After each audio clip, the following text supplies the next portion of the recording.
This is episode 4 of saving Connie, this little 20-inch weed eater with the missing discharge chute, missing muffler, and I took the rewinder off. And as you can see, we've got signs of wildlife. There is an inactive wasp nest, so I'll get that off of there.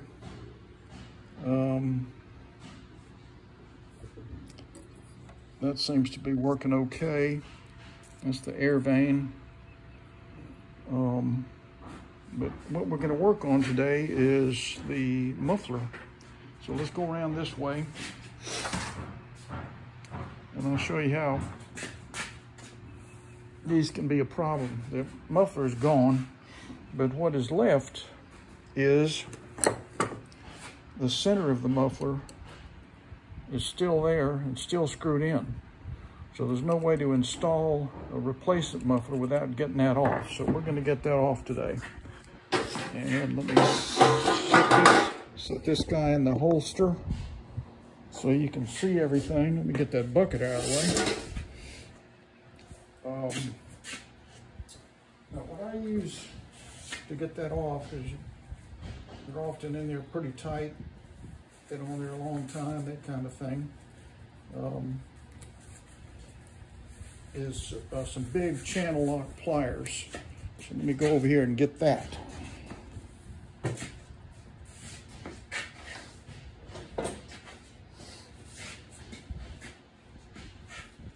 If I remember right, these are some Craftsman channel locks, and they're good.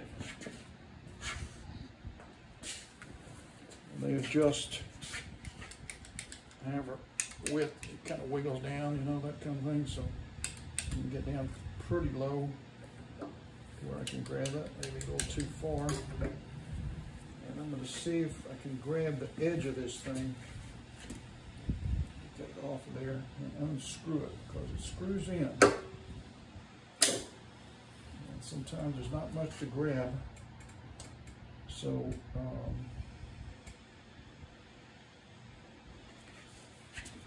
what I'm going to do is try that edge out just a little. So I've got something to grab. I'm up against metal, so I'm not worried about cracking anything or breaking anything. Get these edges out. If I can't grab it right away, then I'll try another method.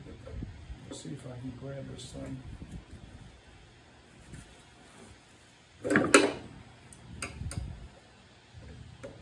Sometimes these things just get so messed up that you end up having to deform them all kinds of different ways to get out and cut from this side. Okay, I think that may have moved that time. Let's see. Come over here so you can see a little better.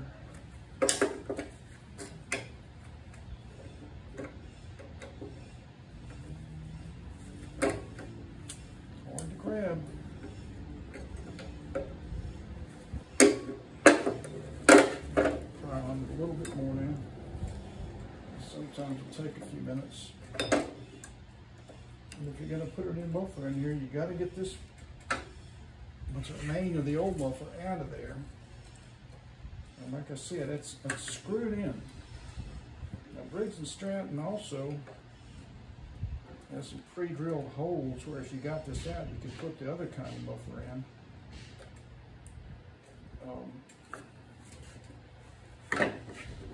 Let's see, I had luck grabbing it from this side. I'm going to try that again. Let me get a decent hole on this thing. Good grip. Okay, I think it moved again, so that's good. Try one more here. Okay,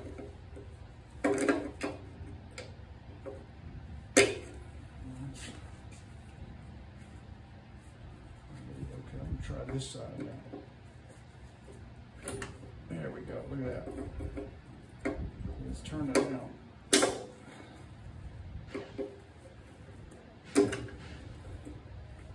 So let's how deformed that is around the edges. Sometimes that's what you got to do in order to get something to grab, because it's so flush up against there. So let me get this off now. I can use my fingers now, and I'll show you what this is. Okay, you see that threaded piece right there? That's the bottom of the muffler. Let me go get a new muffler and I'll show you what I'm talking about.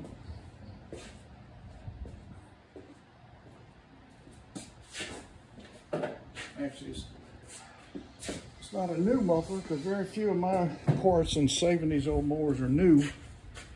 But see, that's the inside of that. There's a plate inside this muffler, and that's it. So now this should go on. Let me get my trusty wire brush to put a few swipes on there. That'll help. It's kind of oily, so this should go right in. It's just going to screw in. Oh, but while this is off, I want to show you this. If you got old parts laying around and you don't have one of these mufflers, but you got one of those big mufflers like that fits on these brigs, and you got the screws, it'll go in right there. That's pre-threaded, okay?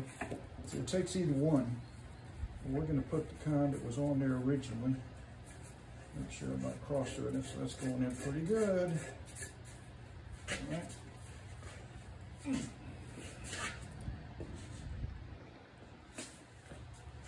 That's going pretty good. I'm not going to get that super tight, just about like that with both hands. And let me get this critter thing out of here, show that to you. That's always fun. That's what makes it fun with these, is figuring out what kind of wildlife you got on your mower. Anyway, that's a sign just how long this thing has been left out non-running. Probably 2 or 3 years, you know, for that to get in there. All right, now, some more debris. I don't know what that is. That was up around the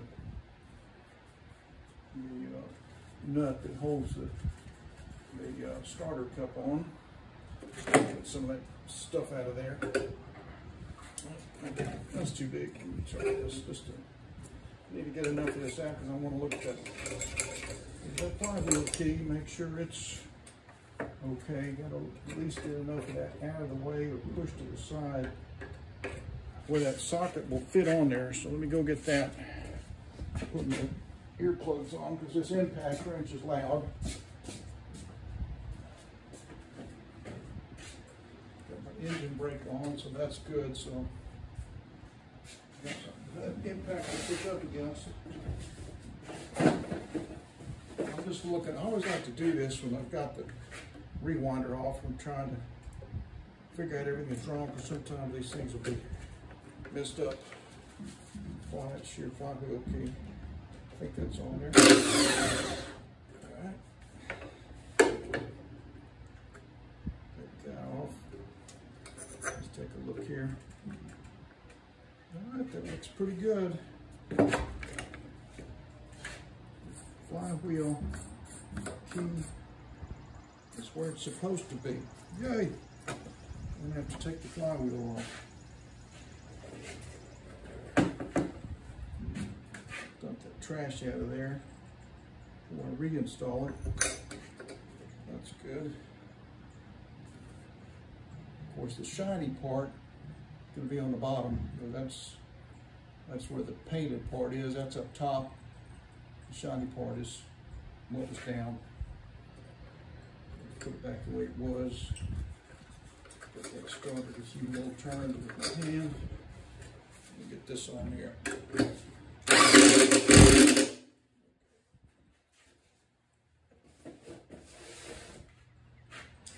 All right, so we got our muffler on. Check the flywheel key. Got our wasp nest out of the way. Now this, of course, on so many of these mowers are set out in the weather. This cable is rusted, so I'm going to have to design the kill switch. We'll replace it. Let me go ahead and take this off. I'll show you a little tool that I made for this.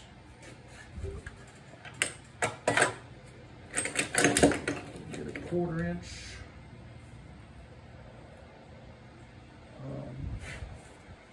For that little screw. Where are you? There you are. Be able to get to that spring, that really strong spring that holds that brake up against the flywheel. And see, that's how these mowers shut off. It's a combination of the brake to slow everything down, and then the spark kill switch like you have on a boat motor. Okay, I don't see any vicious spiders over there. I certainly see a big spider nest. All right. That all looks okay. I don't see any frayed wires or anything going to the kill switch, which is good. But for this to operate and for this to start, that thing is frozen. It's not moving at all. So what I'm going to do is take this spring off. I'm going to show you a tool I made. I got a couple of them. This is the simplest one. This is a handle that goes to a pull cord. And this is a real stiff piece of wire, and so you can get that spring off. So I'm going to find the hook of the spring on this side. In fact, I'm going to come get the camera so you can see me do this. Hang on.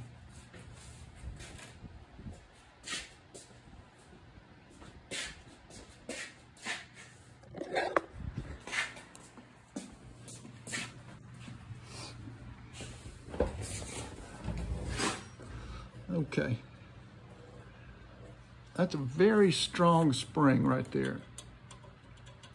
And that's what holds that brake up against the flywheel to slow it down. And that is the kill wire, which comes up here, then underneath this switch, and then it connects there.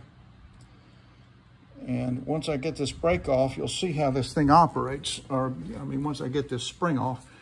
Okay, so I've got my little tool here, and what you want to do is come in on the hook side of this spring. In other words, it won't fit there, so you got to find where it's open. And in this case, that's on this side. See that? So now it's in there.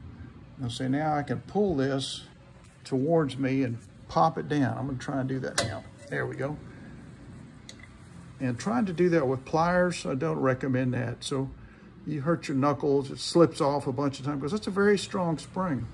So make you a little tool with some really good strong wire and some kind of handle you can put on there and pull that loose. So now you can see how this works.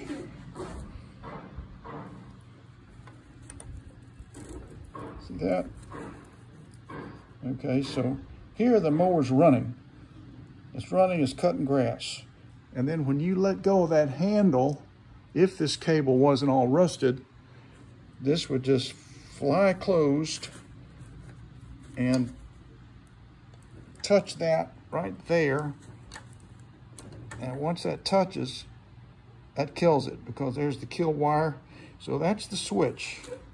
And there's the brake. This thing is so rusted, I can't even move it.